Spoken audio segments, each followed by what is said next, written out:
Saya sudah sampai di Rawa Jombor, Klaten. Sayang sekali sudah dipromosikan bahwa ada kebangkitan di Rawa Jombor. Sampai di sana saya belum melihat, bahkan sangat parah karena enceng gondoknya memenuhi seluruh danau. Ada upaya menyingkirkan tetapi tidak masif. Itu ada tumpukan, ini itu adalah tumpukan enceng gondok. Ya mudah-mudahan suatu saat, someday, ini menjadi tempat yang baik seperti dulu yang dikunjungi wisatawan. Maaf, saya harus meralat, rupa-rupanya di sebelah sisi lain enceng gondok ini sudah dikeruk. Mudah-mudahan segera selesai. Entah seberapa, tetapi ini sudah mulai dikeruk dan cukup banyak.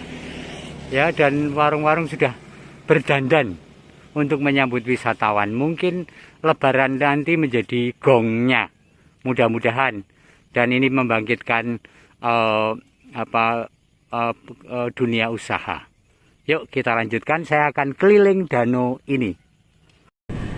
Berkeliling rawa ini atau danau ini, kita bisa melihat warung-warung yang ada di pinggirannya, warung emplek-emplek sepanjang jalan. Dan sebelah kirinya adalah model-model warung apung berkesan kayak perahu yang bersandar. Ini adalah bagian dari danau yang sudah dikeruk, terutama dihilangkan enceng gondoknya. Saudari-saudara yang dikasihi oleh Tuhan, terus kita rayakan anugerah kehidupan, amin.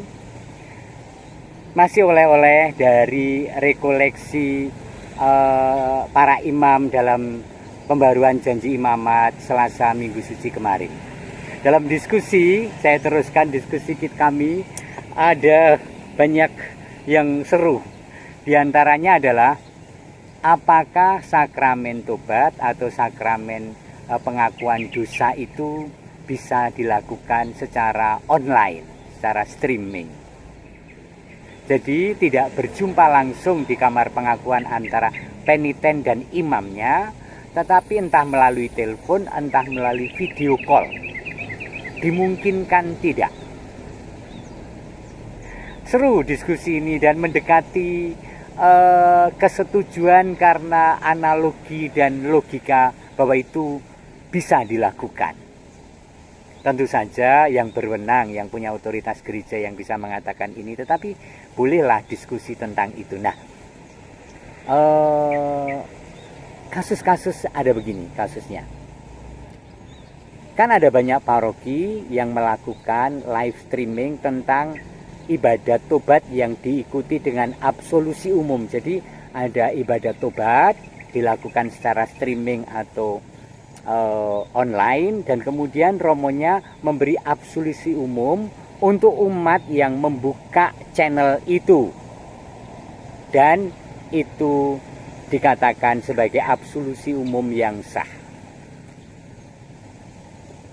Nah, kemudian ada orang yang merasa bahwa itu lebih baik dan lebih nyaman dan lebih praktis, maka bahkan kalaupun dia tidak mengikuti langsung streaming itu, dia membuka rekamannya. Ada romo yang cerita, ada umat yang kemudian merayakan sakramen tobat dengan absolusi umum, membuka rekaman tahun lalu karena tahun ini tidak diadakan di paroki itu, tapi membuka channel YouTube tahun lalu untuk menerima absolusi umum. Memang ini sungguh-sungguh fenomena yang sedang baru. Dan kita masih gagap-gagap, semua orang gagap-gagap di masa transisi digital dan IT ini. Saya sendiri pernah mengalami begitu, ini sudah bahkan 20 tahun yang lalu. Seseorang yang sakit kanker, yang stadium terminal menelpon saya dari negeri orang, dari Amerika, dengan mengatakan, Romo, saya mau mengaku dosa. Saya tahu bahwa hukumnya adalah ABCD, tetapi ini ada orang di rumah sakit dalam keadaan yang sangat susah luar biasa mau mengaku dosa lewat telepon. Saya layani melalui telepon dengan seluruh iman saya dan iman ibu. Dan dia merasa lega dan kemudian wafat dalam damai. Kalaupun kemudian banyak yang memberi catatan, tetapi bagi saya firman Tuhan tetap berlaku. Imanmu menyelamatkan. Dan apakah saya sembrono? Saya sampai sekarang sudah 20 tahun sesudah melakukan itu. Saya merasa tidak sembrono dan itu sungguh-sungguh pengalaman iman bersama ibu itu. Dalam sakramen tobat melalui telepon. Saudara-saudara yang dikasihi oleh Tuhan, saya membaca sebenarnya apa sih yang menjadikan sakramen tobat itu sah menurut tata cara gereja Katolik. Maka saya membaca saja dari katolisitas tentang sakramen pengakuan dosa. Selalu sakramen itu meliputi dua hal pokok yang harus ada, yaitu forma, bentuk upacara, dan materia, bahan yang untuk upacara, untuk perayaan itu. Selalu forma dan materia. Dan saya membacakan untuk Anda. Materia sakramen pengakuan dosa menurut Thomas Aquinas ada dua, yaitu materia yang langsung adalah tindakan peniten, tindakan seorang yang mau mengaku dosa. Aku mau mengaku dosa dan aku melangkah menghadap Romo. Yang ketiga, tindakan peniten yang berkenaan dengan dosa yang ia sesali, akui dan mau ia perbaiki. Materia yang kedua, materia tidak langsung ialah dosanya sendiri yang mau dihancurkan. Jadi materia untuk sahnya pengakuan dosa adalah peniten ini mau bertobat dan mewujudkan dan membawa dosa-dosa yang ingin dihancurkan dan ingin tidak diulangi lagi. Itu materia. Nah, kemudian materia dan formanya. Formanya adalah perkataan absolusi dari Romo, yaitu Allah Bapa yang Maha Murah telah mendamaikan dunia dengan dirinya dalam wafat dan kebangkitan putranya. Ia telah mencurahkan Roh Kudus demi pengampunan dosa. Dan berkat pelayanan gereja, ia melimpahkan pengampunan dan damai kepada orang yang bertobat. Maka saya melepaskan saudara dari dosa-dosa saudara demi nama Bapa dan Putra dan Roh Kudus. Itu formanya. Yuk kita teruskan diskusi. Kalau formanya adalah seperti tertera tadi, maka sangat mungkin sakramen tobat online itu menjadi sah. Karena tidak menuntut perjumpaan antara peniten dan yang memberi absolusi. Atau menuntut tidak dieksplisit dalam batas-batas tertentu. Misalnya video call, itu kan perjumpaan walaupun lewat media.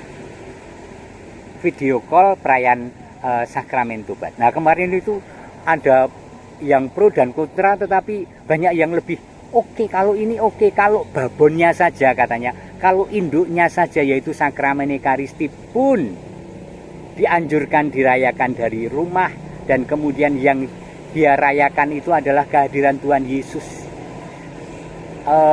Walaupun tidak sakramental tetapi dalam batin. Nah, ini mestinya menjadi kemungkinan lain. Tentu saja untuk sementara ada catatan dalam masa darurat. Ada yang belum ngaku dosa, kalau mungkin datanglah kepada Romo. Ya. Oke, saya tidak menganjurkan apa-apa soal ini. Tetapi mari kita berdiskusi. Silahkan untuk melanjutkan diskusi dengan saudara lain, dengan romonya, dan seterusnya. Tuhan memberkati Anda dan keluarga, Bapa dan Putra dan Roh Kudus. Amin. Hari ini Jumat Agung saya akan pastoral Jumat Agung, ibadat Jumat Agung di eh, Kapel Purwantoro, jaraknya ya 55 km dari paroki ini, dan yang datang 30 kalau bagus, atau 30, mudah-mudahan 40, saya tidak tahu apakah ada yang hanya ke gereja Natal Paskah. Kemudian jam 12 itu saya berangkat setengah 11, nanti jam 3 saya pindah ke gereja Jatisrono. Kalau ini umatnya cukup banyak, ratusan, dan besok suatu saat kita rancang menjadi paroki yang lain, Anakan dari Wonogiri, karena jaraknya 40 kilo dari pusat.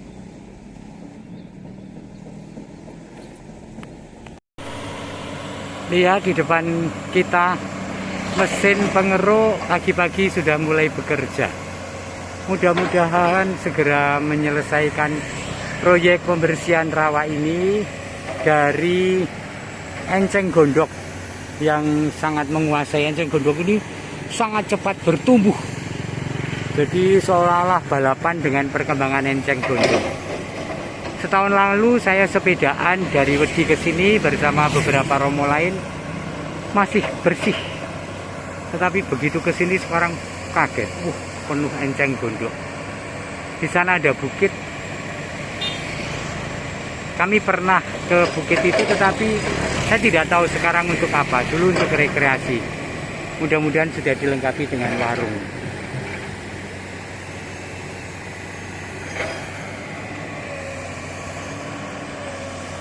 Rasaku ini semua dipersiapkan untuk menyambut liburan Lebaran nanti. Sebagaimana dulu ini sangat terkenal sebagai tempat tujuan wisata kuliner di tepi danau ketika Lebaran tiba. Kita lanjut. Ada 2 mesin pengeruk yang mengerjakan danau ini, dan semuanya pagi-pagi sudah mulai bekerja.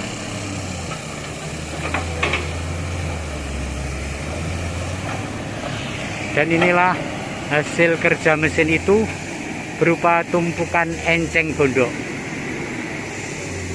Nih,